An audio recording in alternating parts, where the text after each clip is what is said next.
那天是凌晨赶到现场的，距离车祸发生已经过了好几个小时了。到的时候，病人眼睛是睁着的，但意识已经不清楚了。停一下，从但是意识已经不清楚了开始，把后面全部剪掉，再把后面那个医生说的，好像还说了句话接上去。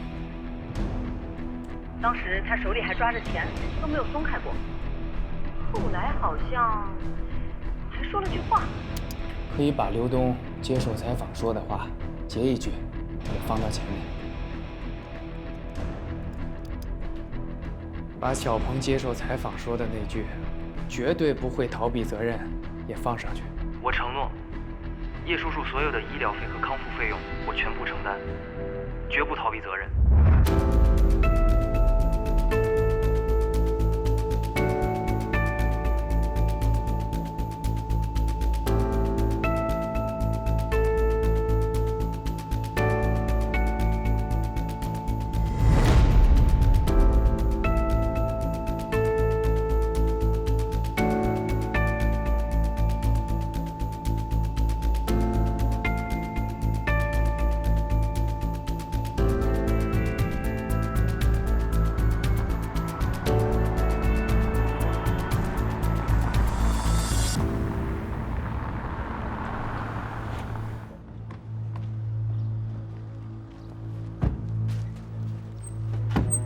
这是什么地方？你父亲出事之前一直住在这儿。这里是一人三餐的宿舍，地处城郊，房租非常便宜。没来过吧？我住在大学城，离这儿很远。每次我要来找他，他都不让，说让我在学校好好学习。你爸爸是个好父亲，为了让你上大学，什么苦都愿意吃。他不让你来这儿，肯定是因为不想让你看到他生活在这种状态下，怕你觉得丢人。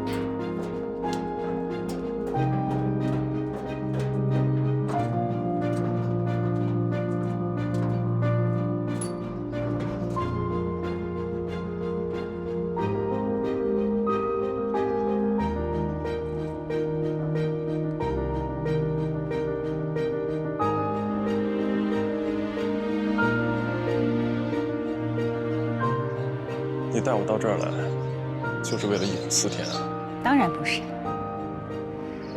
我就是想告诉你，一人三餐公司如果真的关心自己的员工，是不会把员工安排在这儿住的。从你父亲出事到董小鹏被抓，中间10几个小时，在你最需要帮助的时候，他们在哪儿？他们来看望你了吗？说过安慰的话吗？没有。说句你不爱听的，我知道你不喜欢我们爹啊，可事实上，到目前为止，给予你提供最实实在在帮助的，只有我们。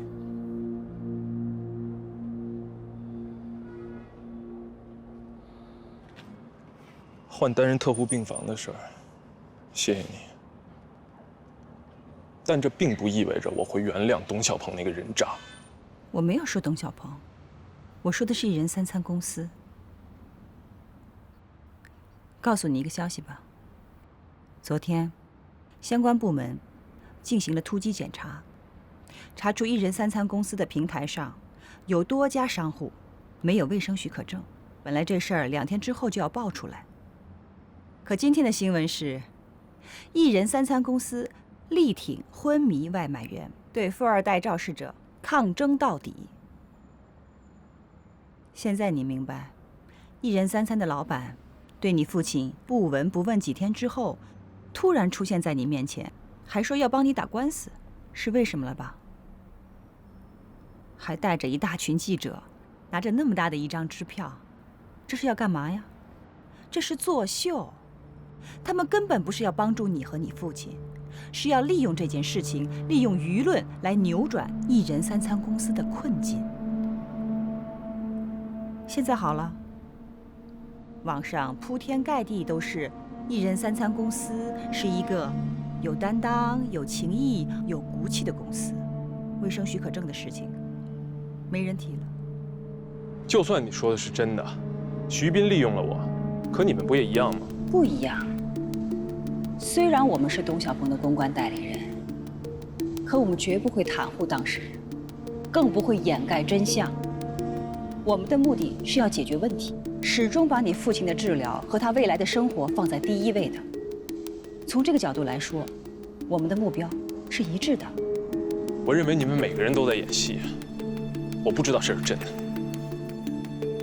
叶东丽，我告诉你，你眼中看到的好人，不一定都是善良的；你认为的坏人，也不一定都是邪恶的。我希望你能够冷静，在你父亲的问题上，做出正确的选择。选择？你告我怎么选择？你跟那个魏哲都来跟我说，让我识相，把钱收了认命，还美其名曰的说是什么利益最大化。你们有没有想过，如果我收了这个钱，我等于承认了我爸是一个要钱不要命的人，我等于承认了网上对他所有的指责和谩骂。如果有一天我爸醒了，我有脸见他吗？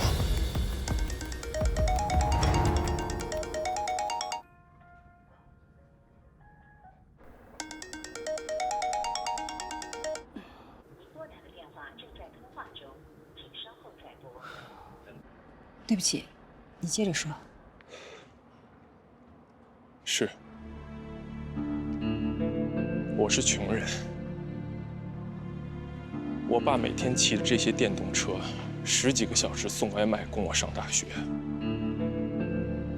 他过得苦，但是他命不贱。这些有钱人以为用钱可以摆平一切事儿。你回去告诉董小鹏，我叶东烈绝对不会要他一分钱。这件事我一定追究到底。他不仅撞到我爸，最重要的，他撒谎，他损坏了我爸的名声，我要让他付出代价。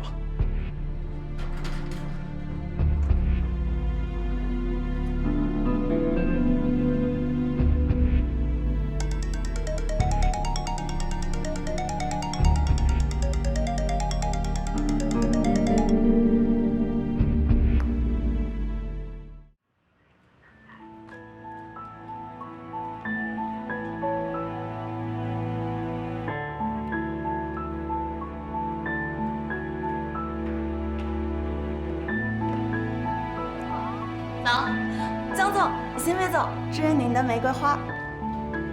我的？是的，今天早上送到的。江总，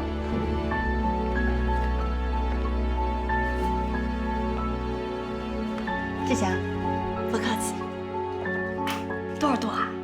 我数过了，19朵长柄红丝绒玫瑰，花语是江总早，珍惜对你的爱。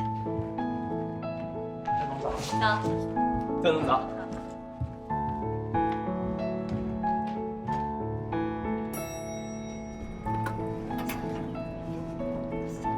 你好，请问 Stella 是在这儿吗？是的，这是送给她的花。谢谢。这么多种花，花语是什么？对不起，我错了。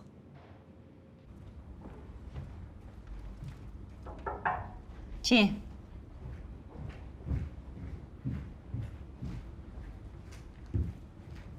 Stella， 这是送给您的花。谁送的？宁先生崔英俊。帮我扔了。啊？需要我亲自去吗？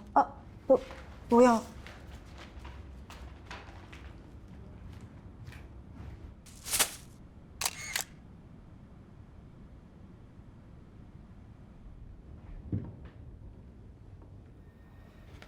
见花如面，我想每天给你送19朵玫瑰花，这样我就能每天见到你了。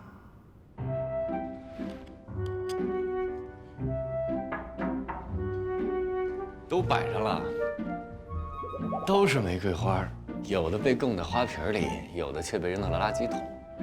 你想说什么呀？我想说，不想听。你不想听，你问我。我想说，都是玫瑰花，命运却是那么的不同。什么意思啊？对不起，我有点急事，咱们开个会吧。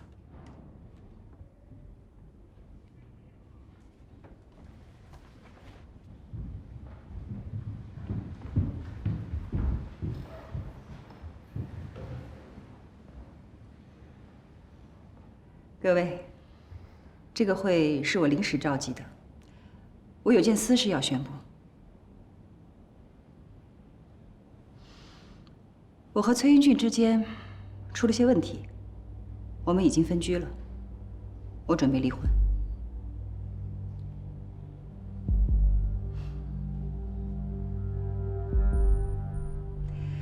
不好意思，因为我的私事可能会给公司带来一些麻烦，所以我觉得有必要事先通知各位。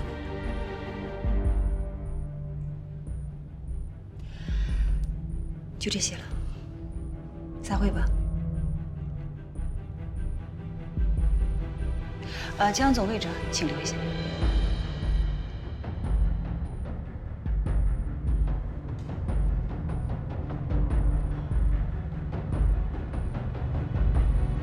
昨天我带着叶东烈去了他爸爸的宿舍，我告诉他一人3餐在利用他，可我没想到他的抵触情绪那么大，完全不相信我的话，而且认为我们也在利用他。他断定董小鹏是在撒谎，要求董小鹏必须受到惩罚。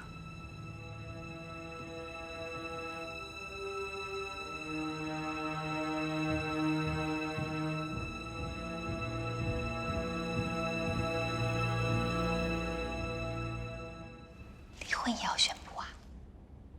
当然，合伙人之间没有秘密。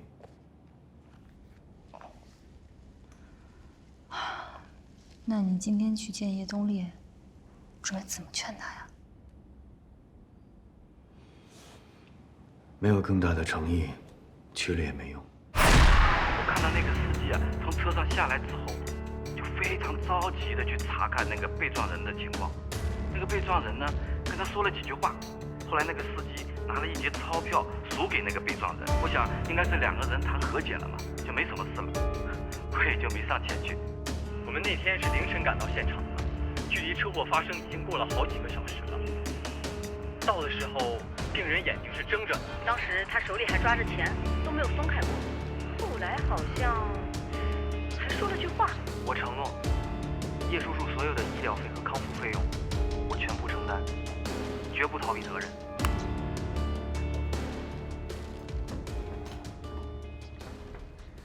这个你收好。好，谢谢。我希望你们尽快把这段视频对外公布，以正视听，一定不要让一人3餐混淆视听。我知道，这段视频一旦公布，可能会对叶永福父子造成不好的影响。但是事实就是事实，一人3餐为了博得公众的好感，把所有的脏水都泼到董小鹏身上，甚至还连带了董总和明通。董总现在的压力很大，我们必须立刻反击，尽快调转舆论的风向。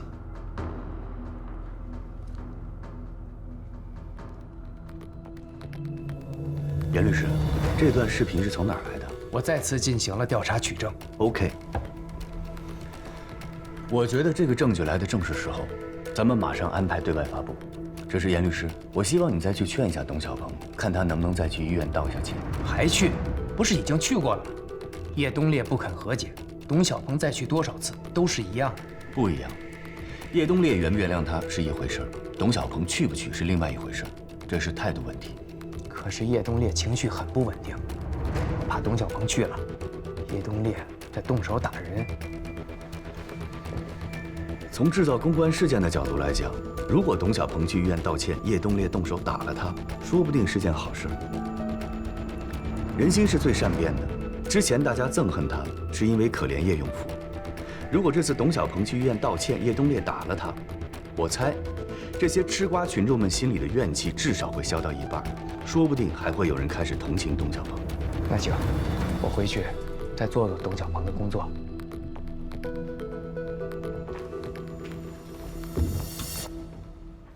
江总，我来之前，董总特地强调，你们2家是世交，你和小鹏是发小，所以这件事儿就拜托你了。慢走啊。严律师慢走。路易斯，把那个视频再给我放一遍。视频，再给我放一遍。罗伊斯，你想看什么呀？我想再看一遍视频。你跟我出来去。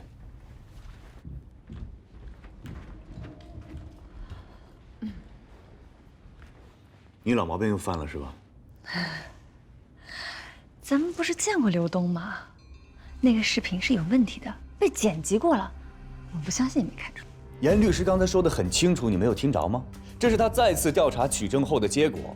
你不相信律师是吗？我相信律师啊，我只不过是想知道事实的真相。真相是什么？还要让我跟你说多少次？公关的原则永远是客户至上。你上瘾了是吧？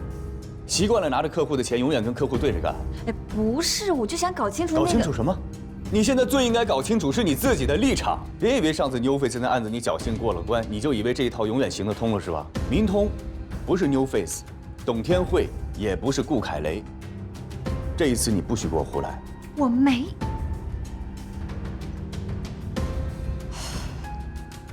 我没有胡来，我是真的觉得视频有问题。算我求你，再给我最后一次机会，你帮帮我，那个视频你先不要发出来，让我查清楚。如果是我错了，我真心的给你道歉，我认我这个学生就行了。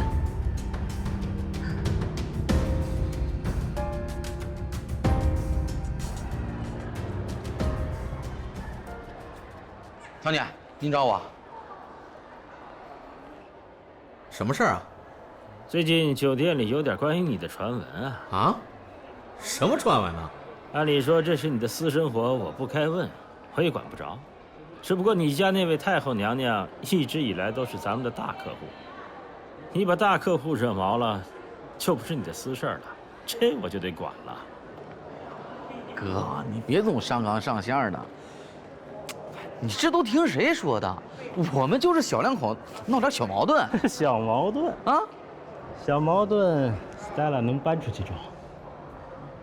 现在到处都在传你跟 Stella 分居了。我说你怎么想的？要搬也应该是你搬出去啊，或者让 Stella 搬到咱们酒店来住。他这一搬好嘛，搬到安豪国际去了。安豪国际是咱们头号竞争对手。这是个多么糟糕的信号啊！不是，哥，没这么严重吧？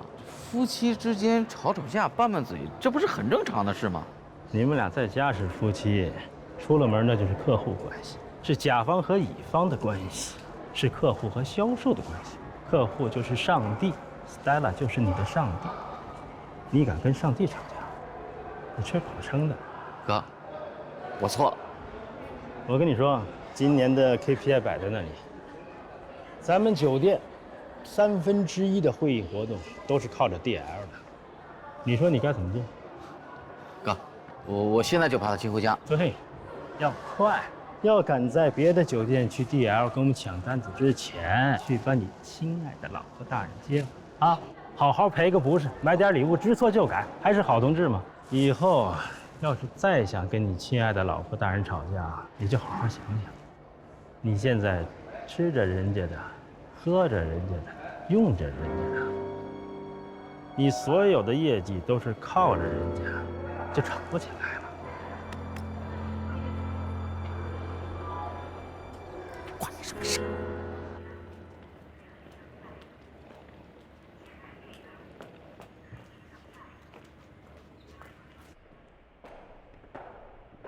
我找个房还没你这办公室一半大，上来就给我8000块钱1个月，而且到处都是蟑螂，说不定还有老鼠，可把我给恶心坏了。你说这找个房怎么这么难呀？啊，上来就要+3押2，一下子就要4万块钱，我上哪找这么多钱？我抢吗我？我现在整个人都不好了。江大林。江达林，我在跟黄浦江讲话吗？我听着呢。你个骗子！你在看什么呢？车祸监控视频。车祸监控视频比我找房还重要吗？哎呀，我是觉得这个视频有问题。你快来。怎么啦？你看啊，这个角度实在是太远了，根本看不清这两人在干什么。那你想怎么样？现在网上只能找到这一个版本，如果有多几个角度的视频，我就能知道当时到底发生了什么。你觉得交管中心会不会有其他角度的视频啊？当然有了，那可是交管中心啊。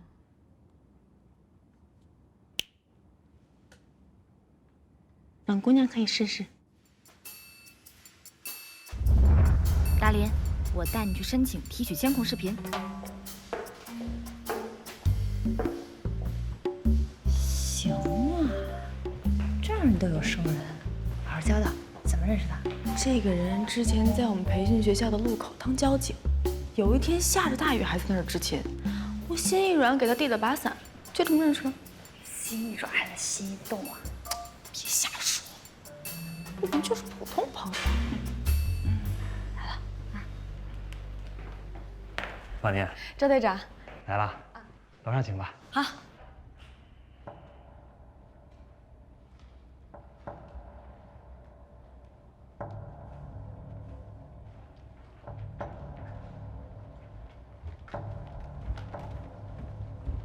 艾米，嫂子怎么说？他让你把他先打发走。他让你去吧，我有点害怕。这方面我哪有经验？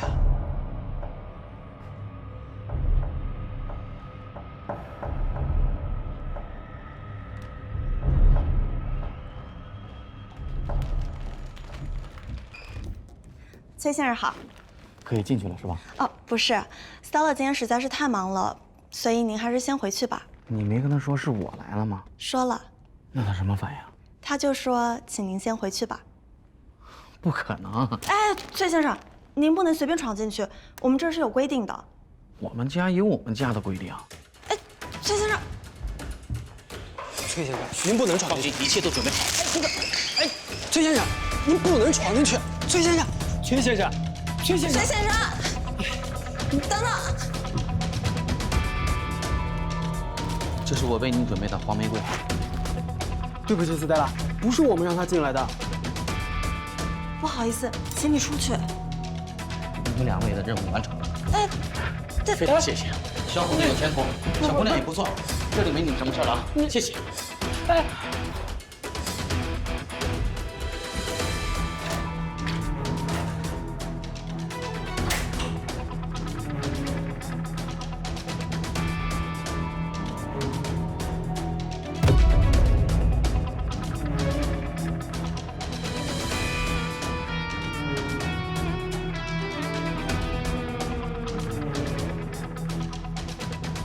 宝宝，都是我的错。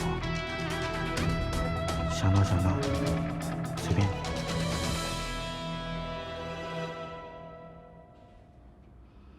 我们俩现在已经不联系了，真的。手机、微信我全都删了。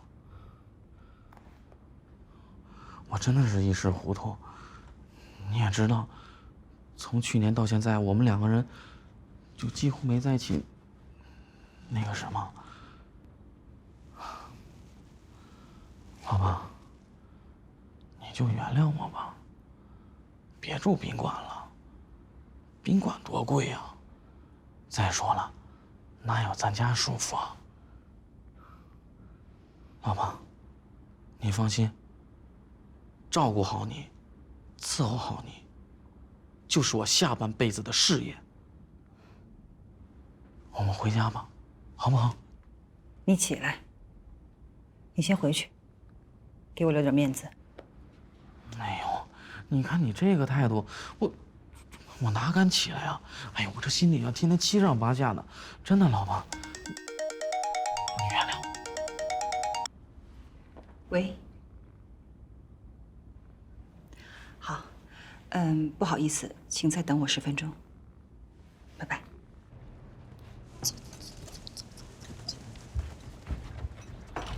谢谢老板，10分钟的时间够了。这是我准备的悔过书，那个，你，好，我给你读，你听着啊。悔过书，致亲爱的思。时光荏苒，岁月如梭。你还记得今天什么日子吗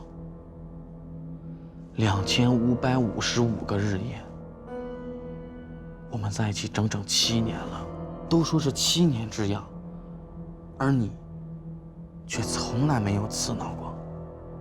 明人不说暗话，对不起，我错了。我知道不是每一次对不起都可以换来一句没关系，我也知道我的这句我错了，其实只能换回我自己的心安。够了。爱你的俊。我要跟你离婚。什么？我说，我要跟你离婚。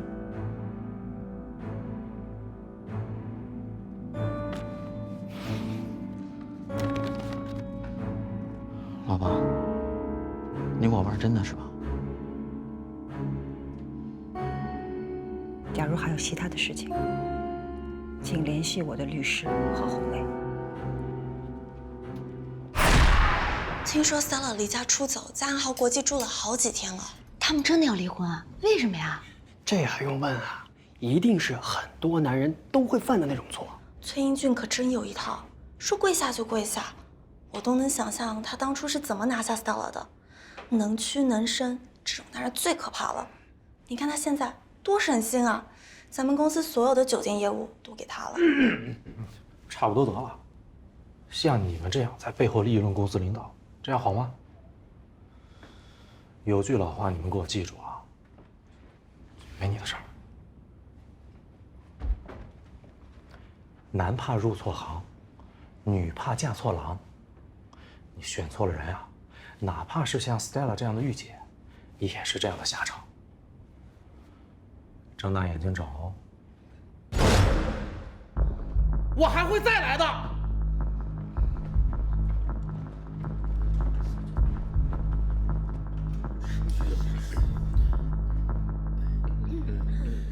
都报表做了没？你们给我作证，如果 Stella 不原谅我的话，我可以把你们 DR 公司跪穿，你们信不信？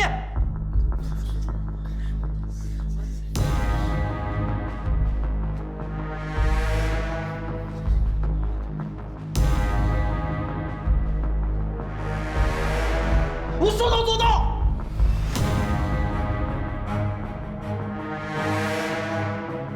戏也看完了，干活去吧。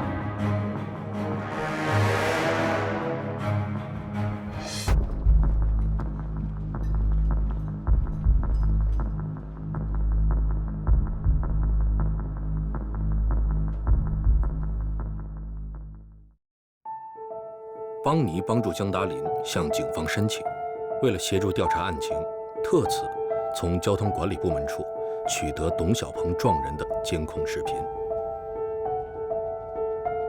我跟你说啊，上次买的面膜真不错，下回给你也带2盒啊。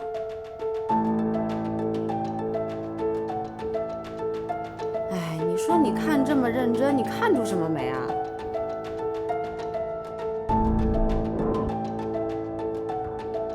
明星坊小姐姐，快来！干嘛？你来呀！你看这个，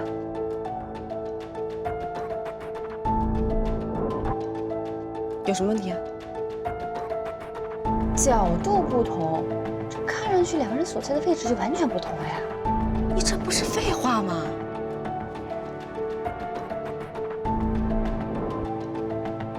科技可真发达。耳朵听上去不是真的，这眼睛看上去的也不一定是真的了。你到底想找什么呀？唉，俗话说耳听为虚，眼见为实，这句话得改呀。走火入魔了吧你？你不懂。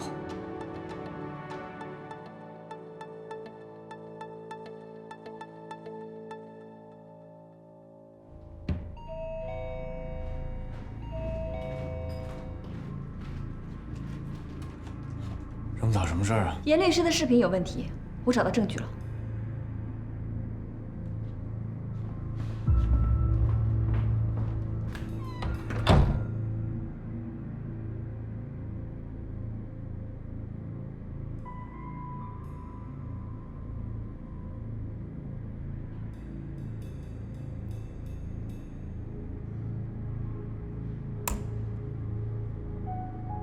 还要再看一遍吗？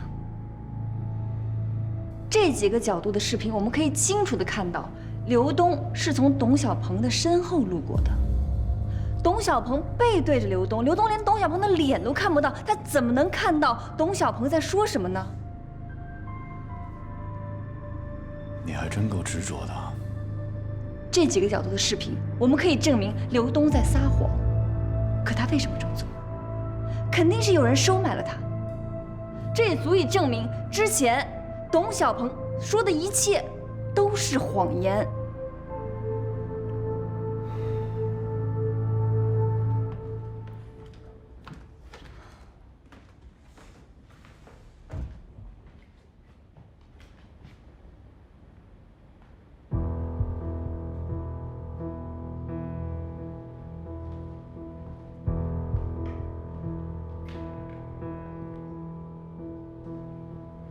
你怎么不说话？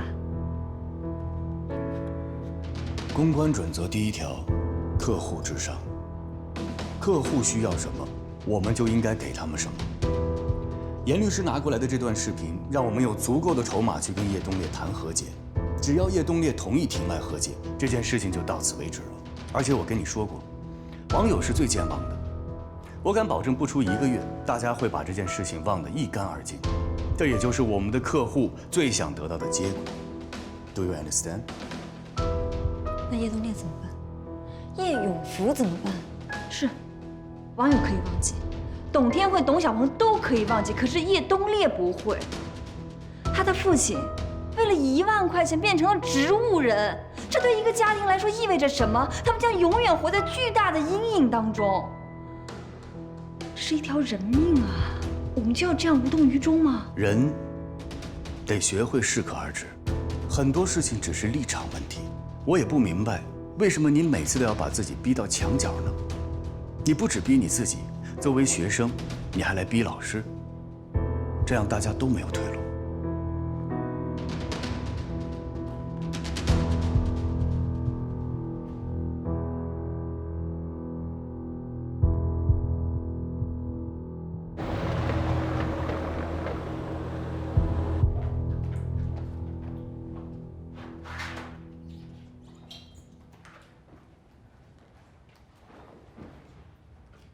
这好像是你到了 DL 之后第1次来找我啊？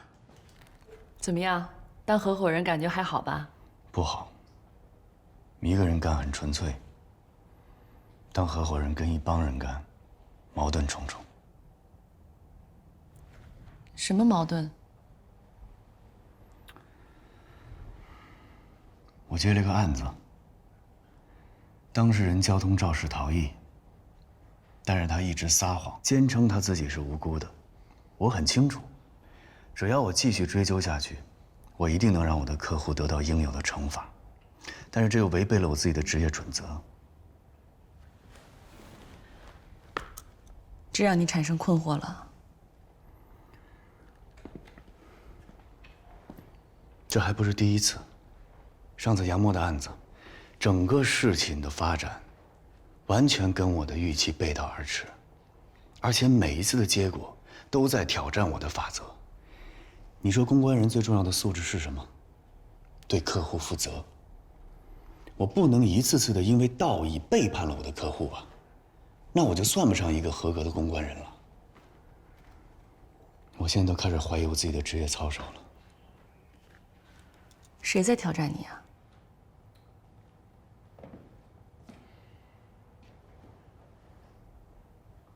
我的学生。学生？我这个学生非常麻烦，一次次的挑战我的立场。而且最头疼的是，他还不仅仅是我的学生，还是我的老板。老板？是女的吗？她叫江达玲。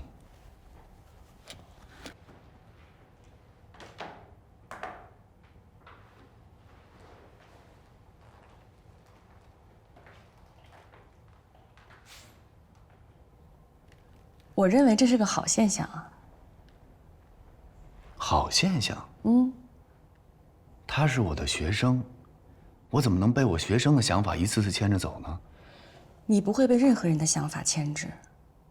假如他牵制了你，那只能说明你们的想法中一直有不谋而合的部分。我跟他不谋而合。是的，在你的职业生涯中，你的原则从来没有被质疑过，所以你认为你的原则是对的，这恰恰是你的问题所在啊。你认为你的原则不可打破，现在这个叫江达林的把它打破了。你在教他的同时，他也在用自己的方式影响着你。真相往往是残酷的，人们都不愿意面对，就像你也不愿意承认自己的原则有问题一样。我不是跟你说过吗？想要治愈你的焦虑症，你必须和自己的内心达成和解。怎么和解？有斗争才有和解呀。你的意思是，江达林多气我几次，说不定能治好我的焦虑症。从心理学角度上讲，不排除这个可能。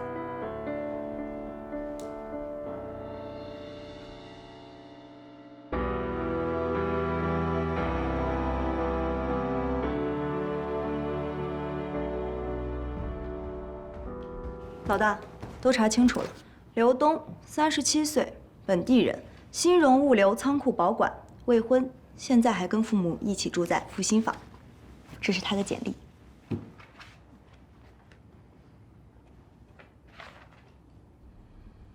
也没什么特别的。有特别的。他当初上技校的时候学的是焊工，后来在船厂工作时不小心被电焊灼伤了眼睛。之后才做的仓库保管。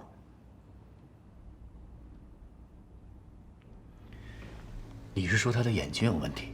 对，他是近视眼，双眼视力都是0.3，要戴300度的眼镜呢。那为什么那天晚上他没戴眼镜？老大，你没看简历啊？37岁未婚，喜欢漂亮，所以平时都不戴眼镜。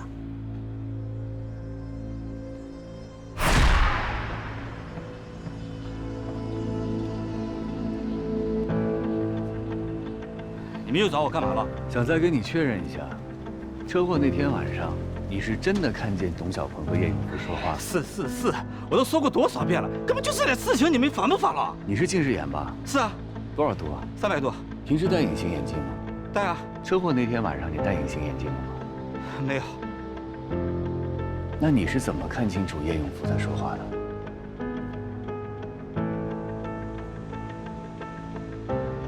路易斯。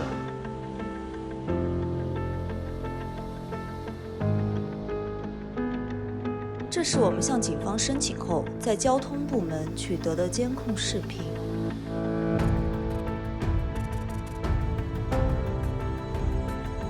看清楚了吗？从这几个角度看很清楚，董小鹏他一直背对着你，你根本不可能看到他在说话。但是我看到那个送外卖的在说话啊，他肯定是跟他撞的人说了。车祸的时候是凌晨1点。那条路上只有1盏路灯，以你和叶永福的距离，就算是视力正常的人，也不可能看清楚叶永福的脸。你不仅是近视眼，还没有戴隐形眼镜，请问你是怎么看清楚叶永福在说话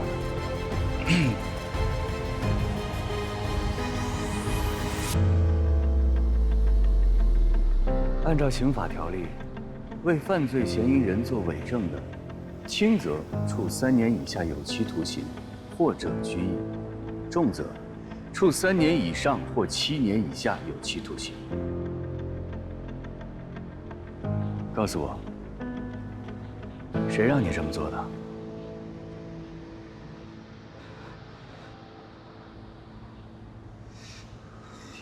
严律师。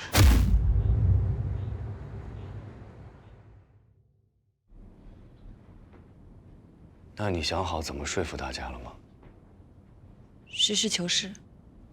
首先，你得支持我，你不仅是我的合伙人，你还是我的老师。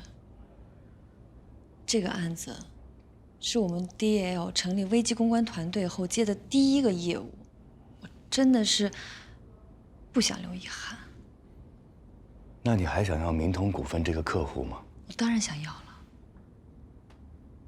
但我不想昧着良心挣钱。我爸曾经说过，做公关利随民往，我们不能因为一些蝇头小利，做一些损坏自己口碑的事情。你爸吃亏就吃亏在这个名上。他是被人陷害了，所以越是这样，我越要替我爸留住名声，替爹也要守住口碑。等时间冒出嫩芽的身影，才逐渐看清窗外风景。